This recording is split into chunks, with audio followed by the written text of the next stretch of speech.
안녕하세요. 승리한 상가족 여러분, 그리고 강성성경연구원 여러분, 오늘은 마태복음 107강으로 마태복음 22장 15절에서 22절 말씀을 바른 국가관과 납세의 의무를 가르쳐 주신 예수님이란 제목으로 함께 말씀을 나누도록 하겠습니다. 승리한 삶은 박유일 목사님의 구속사로 조망한 연속 강의집을 통해서 편집이 되어 있고요. 저희들이 현재 말씀을 나누고 있는 22장에서부터 마지막 28장까지의 내용은 마태복음 4권을 통해서 편집이 되어 있습니다. 자, 오늘 본문 말씀을 보도록 하겠습니다. 오늘 본문 말씀은 우리가 너무나 잘 알고 있는 말씀, 예수님을 올무에 걸려서 시험하기 위해서 세금 문제에 대해서 질문한 바리새인들의 내용으로 구성되어 있습니다. 자, 15절을 봅시다.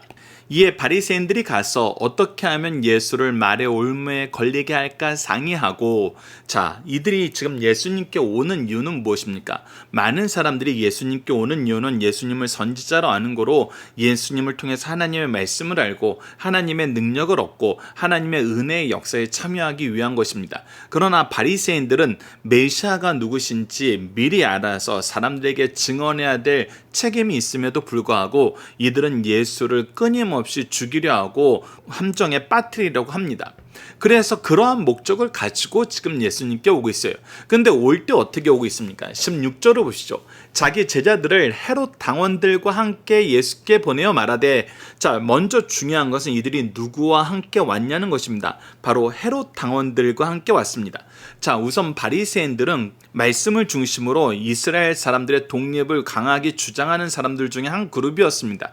그리고 헤롯 당원들은 어떤 사람들입니까? 로마 정권에 협조하면서 자신들의 권리를 찾는 사람들이었습니다. 그래서 이 두 그룹은 원래 본질적으로 친해질 수 없는 존재들이었습니다. 그런 상황이었어요. 그런데 지금은 어떻게 합니까? 힘을 합치고 있어요. 무엇을 위해서 힘을 합친 것입니까? 바로 예수님을 처단하기 위해서 힘을 합친 것입니다. 우리가 함께 묵상할 말씀을 통해서 좀 더 이 부분을 보도록 하겠습니다. 누가복음 13장 31절을 보십시오. 곧 그때 어떤 바리새인들이 나와 이르되 나가서 여기를 떠났소. 헤롯이 당신을 죽이고자 하나이다 라고 얘기하면서 헤롯 쪽에서도 예수님을 죽이고 싶어하고, 요한복음 11장 47절과 53절을 보십시오. 이에 대제사장들과 바리새인들이 공회를 모으고 이르되 이 사람이 많은 표적을 행하니 우리가 어떠하겠느냐. 이 날부터 그들이 예수를 죽이려고 모의하니라. 즉 헤롯 쪽에서도 예수를 죽이고 싶어하고 대제사장들과 바리새인들도 예수님을 죽이고 싶어해요. 그래서 결국은 어떤 모습을 보이냐면 누가복음 23장 12절에 헤롯과 빌라도가 전에는 원수였으나 당일은 서로 친구가 되니라 라고 기록되어 있는 것처럼 서로 원수되고 서로 싸웠던 그룹들이 예수님을 죽이는 데는 서로 친해지고 협조하는 모습을 우리가 보게 됩니다. 물론 누가복음 23장 12절에서는 헤롯과 빌라도가 원수였지만 이 면에서는 헤롯 당과 이 바리새인들도 동일했습니다. 왜? 바로 예수를 죽이는 일에 대해서는 힘을 합쳤다.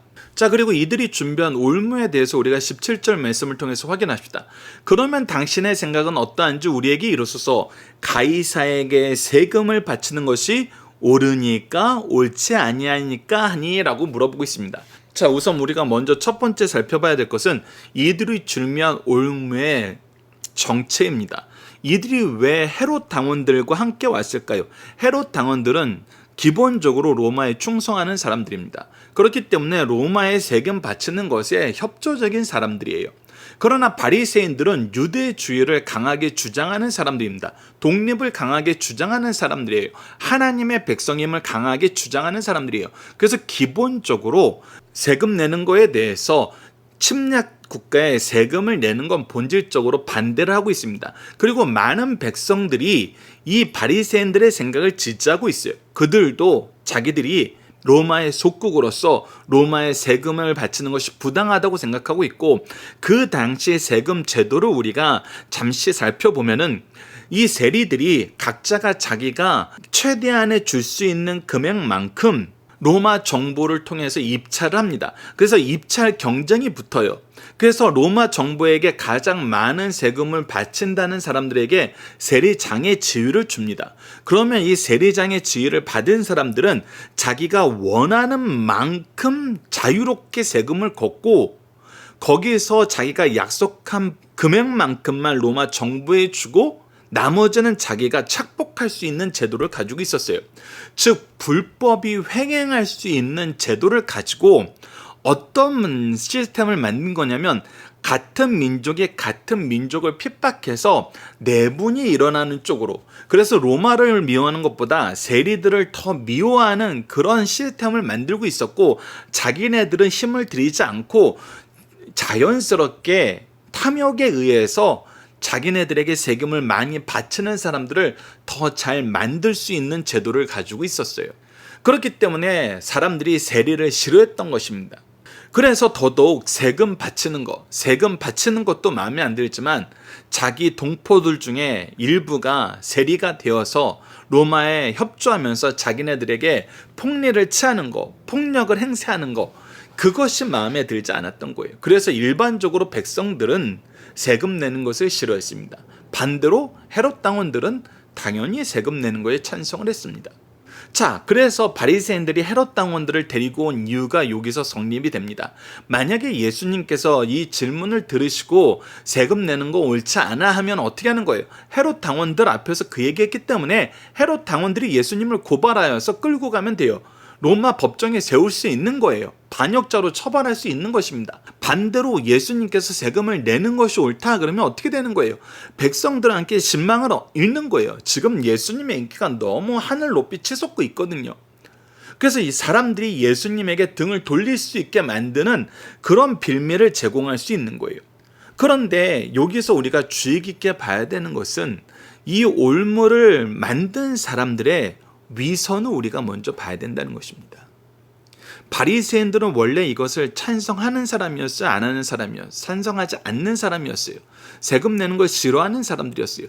그래서 헤롯 당과 원래 원수 같은 사람들이었어요. 그런데 이들이 지금 누구와 야합을 하고 있는 거예요?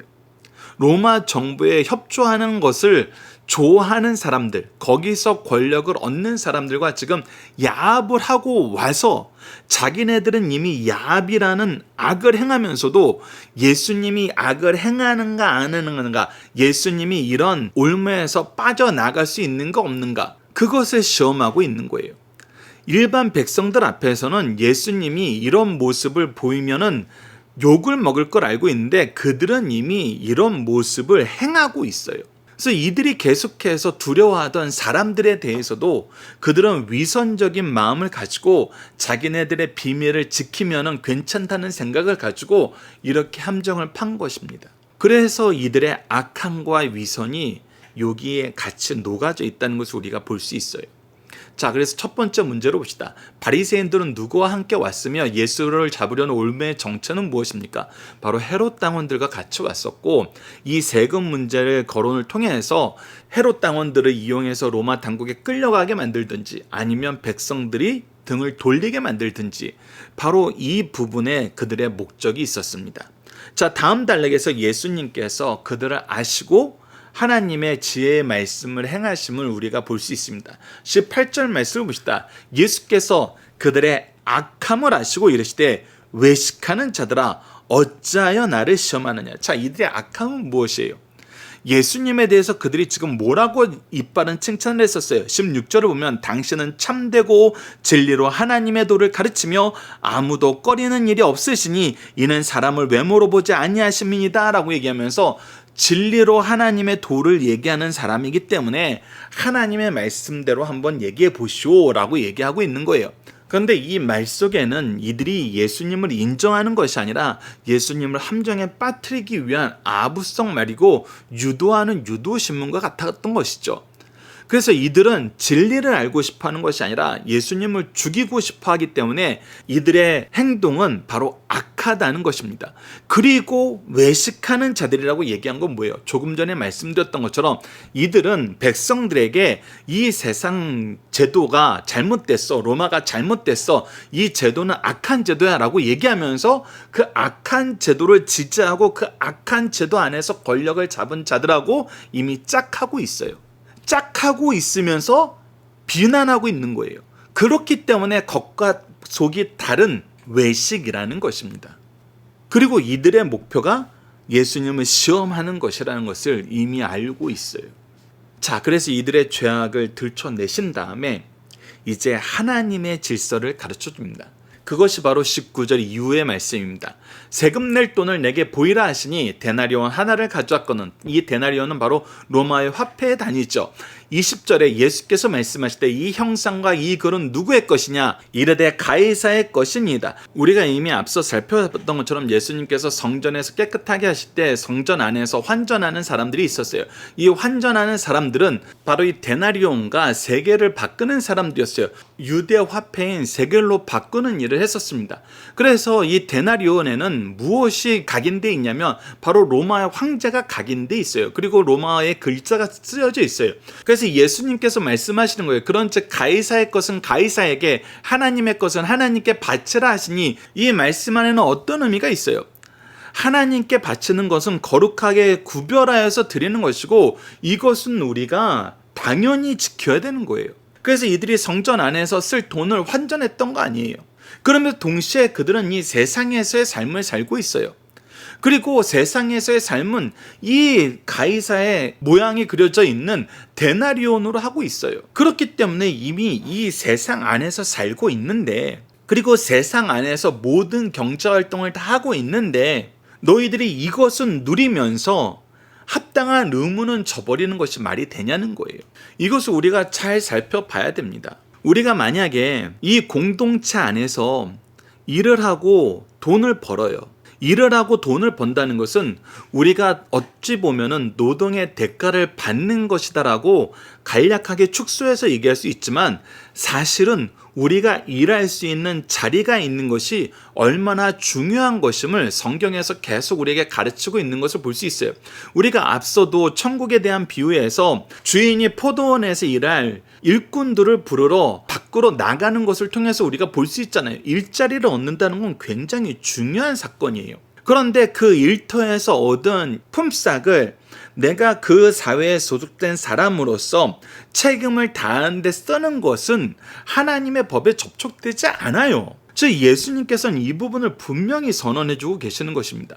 그러면서 동시에 우리의 모든 것을 은혜로 이끌어주시는 하나님께 합당한 영광 돌리는 것도, 우리가 사는 거, 우리가 먹는 거, 우리가 생명을 유지할 수 있는 모든 것이 하나님의 은혜이기 때문에 이것도 너무나 당연한 것이에요.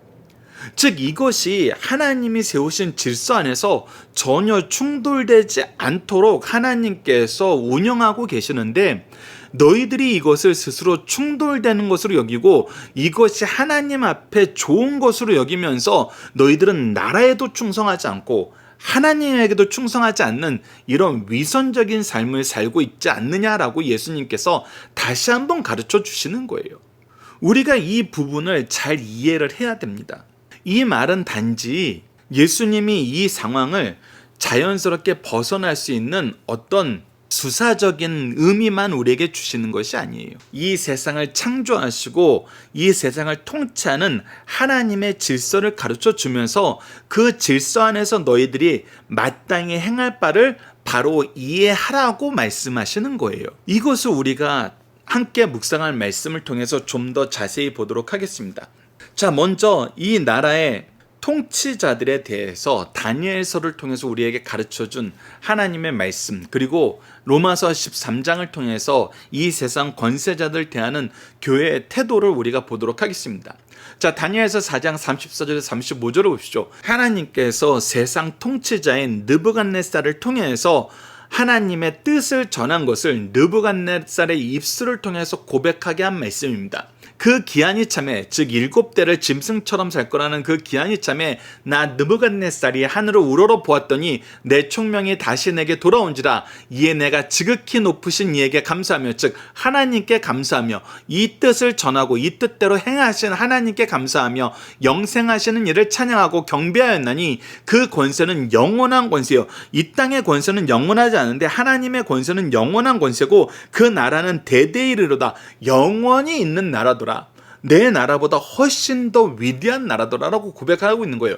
땅의 모든 사람들을 없는 것 같이 여기시며, 그래서 땅에서 아무리 높은 사람도 하나님 앞에서는 아무것도 아니란 거예요. 하늘의 군대에게든지 땅의 사람에게든지 그는 자기 뜻대로 행하시나니 그의 손을 금하든지 혹시 이르기를 내가 무엇을 하느냐고 할 자가 아무도 없도다. 즉 하나님의 통치가 온전히 이루어진다는 거예요. 나도 하나님의 통치 안에서 이 자리에 있게 되었다는 거예요. 이것을 느부갓네살이 고백을 하거든요. 그리고 동시에 우리로 하여금 이 세상을 보는 태도에 대해서 로마서 13장 1절에서 2절은 굉장히 중요하게 가르치고 있습니다. 각 사람은 위에 있는 권세들에게 복종하리라. 권세는 하나님으로부터 나지 않음이 없나니, 느부갓네살의 입술을 통해서 고백하게 하신 것처럼 세상 통치자들도 하나님께서 세우신 거예요. 하나님의 뜻 안에서 세우신 거예요. 모든 권세는 다 하나님께서 정하신 바라. 그래서 하나님이 정하신 틀 안에서 벗어날 수가 없어요. 그러므로 권세를 거스르는 자는 하나님의 명을 거스름이니 거스르는 자들은 심판을 자취하리라. 자, 그래서 우리가 보게 되는 것이 무엇이냐면 하나님께서는 모든 것을 통치하신다. 특히 이 세상의 권력자들도 하나님의 통치 안에서 세워진다. 그렇기 때문에 우리는 하나님의 통치를 인정하는 자세로, 하나님의 통치에 순종하는 자세로 이 세상 권력자들에게 복종해야 된다. 그러나 범위는 있어요. 이 세상 권력자들이 하나님의 뜻을 반대해요. 하나님의 뜻을 거역해요. 하나님의 뜻과 정반대되는 일을 하려고 해요. 우리가 이 부분은 이미 다니엘서에서 주의 깊게 확인할 수 있었습니다.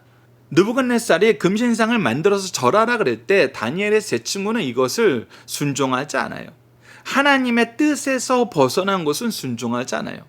그러나 그 외에 일반적인 시스템 안에서 이루어지는 것은 하나님을 거역하는 것이 아니면은 우리가 순종해야 될 책임이 있다는 것입니다. 그것이 하나님의 통치를 인정하는 사람들이 이 세상을 사는 삶의 모습이라는 거예요. 그 차원에서 세금을 바치는 것은 어떻다는 것입니까? 세금을 바치는 것은 하나님 섬기는 것하고 전혀 관계가 없다는 거예요. 오히려 하나님이 세우신 통치의 질서를 인정하면은 세금 바치는 것은 일반적인 모든 나라의 사람들이 가지고 있는 의무이기 때문에 잘 하라는 거예요. 물론 앞서 설명드렸던 것처럼 세리장들이 자기네들의 악함을 행하는 도구로 이 세금 문제를 가지고 자기들의 악을 행하는 것은 그 또한 하나님께서 심판하실 것이지만 세금을 바치는 그 자체는 하나님께서 막으신 일이 아니라는 것입니다. 그래서 이들이 22절의 반응이 나타난 거예요. 그들이 이 말씀을 듣고 놀랍게 여겨 예수를 떠나가니라. 이 말이 틀린 게 없다는 거거든요. 이 말이 하나님의 법에서도 세상 법에서도 위반된 게 없다는 거예요. 그래서 우리가 굉장히 주의 깊게 우리의 삶을 잘 점검해야 됩니다. 때로는 어떤 사람들이 교회는 이런 거 절대로 하면 안 돼 그러는데 정말 말씀에서 하나님 뜻 안에서 그것이 선포된 적이 있는지부터 확인하고 그러한 해석이 올바른지를 우리가 말씀을 묵상하면서 그런가 살펴볼 수 있어야 돼요. 그렇지 않으면은 악한 자들의 악한 계획에 이용당할 뿐이라는 것입니다. 동시에 세상 것을 무조건 따라야 되는 것도 아니에요. 우리에게 중요한 것은 하나님의 뜻이에요. 하나님의 뜻 안에서 하나님의 역사 안에서 우리가 이 세상 제도를 인정하는 것이지 하나님을 거역하는 방법으로 나오는 말세 세력에게는 하나님을 믿지 못하게 하려는 하나님의 말씀에서 벗어나게 하고 하나님께 드리는 예배에서 벗어나게 하고 하나님의 통치에서 벗어나게 하려는 이 세상 악한 세력의 유혹에는 우리가 분명히 말씀으로 이겨내야 되는 것입니다. 그래서 이것은 우리에게 주신 하나님의 길이 있어요. 이 길을 잘 가는 거예요. 좌로나 우로나 치우치지 않고 이 길을 가는 것입니다. 유혹하는 자들은 항상 좌우에서 자기네들에게 끌려서 넘어오도록 유혹을 해요. 그래서 오늘 본문 말씀에서는 오히려 예수님은 하나님의 뜻을 지키고 앞으로 전진하라 하시고 가르치시는 분이시고 바리새인들과 헤롯 당원들은 이 양옆으로 계속 유혹하는 자들이에요. 그렇기 때문에 예수 그리스도의 말씀의 권위에 무너지는 것입니다. 하나님의 진리의 말씀 앞에서 무너지는 거예요. 우리는 이 진리의 말씀을 따르는 자들, 진리의 말씀을 지키는 자들, 진리의 말씀을 선포하는 자들이 되어야 됩니다. 자, 2번과 3번 문제를 정리하고 이제 말씀을 마무리하도록 하겠습니다. 두 번째 문제입니다. 예수님이 아신 이들의 악함과 외식은 무엇입니까? 이들의 악함은 무엇이에요? 예수님을 칭찬하고 예수님을 인정하는 것 같으나 사실 예수님을 죽이려는 것이고, 이들이 가지고 있는 외식은 무엇이에요? 그들이 반대하는 것을, 그들이 악하다고 여기는 것을 그들은 거리낌 없이 행하는 거였어요. 이 정부와 협력하면 안 된다 그러면서 헤롯 당과 짝하여서 오는 거였어요.